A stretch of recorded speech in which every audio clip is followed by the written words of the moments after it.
The horrific attacks on Ukraine have turned into a real disaster for the Russians. The occupiers were harshly retaliated against for the bombings of Kyiv and the Sumy region. Buildings and entire streets started exploding and catching fire en masse. Columns of flames engulfed enemy positions. This was a strike of revenge that they had long been asking for. The results greatly pleased Ukrainians. The stunning footage of retribution amazed the whole country. Greetings to you. Next, let's talk about important events.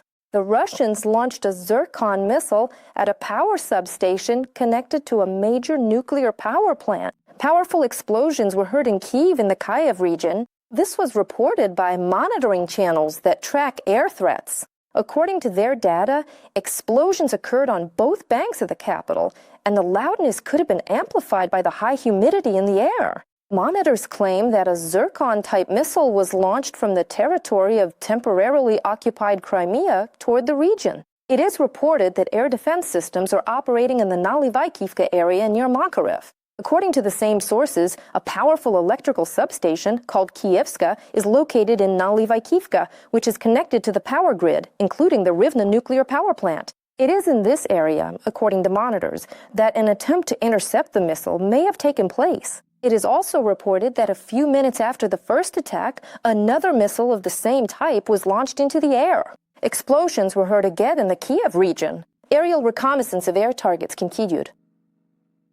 At the moment, there is no official information from the Air Force or the Armed Forces of Ukraine or local authorities regarding the types of missiles or the consequences. The data requires confirmation. Residents of the region are urged not to ignore air raid alerts and to remain in shelters until official announcements declare the all clear. The likely objective of the attack may not have been just to inflict direct damage on a specific facility, but also an attempt to strike a critically important energy system hub, particularly one that ensures the stability of power supply to the central region and is connected to the operation of major generating capacities. If the strike had been successful, the consequences could have included power outages, disruptions to industrial and social facilities, as well as additional risks to the operation of nuclear generation. Apart from the purely technical aspect, such strikes also have a psychological goal: to sow panic among the capital's population and to demonstrate Russia's ability to attack strategic infrastructure at a considerable distance. At the same time, the active work of air defense indicates that the defense forces are in control of the situation and are capable of responding to threats of this level. A final assessment of the incident can only be made after official reports, but the very nature of the attack once again confirms that the energy infrastructure remains one of the enemy's key priorities.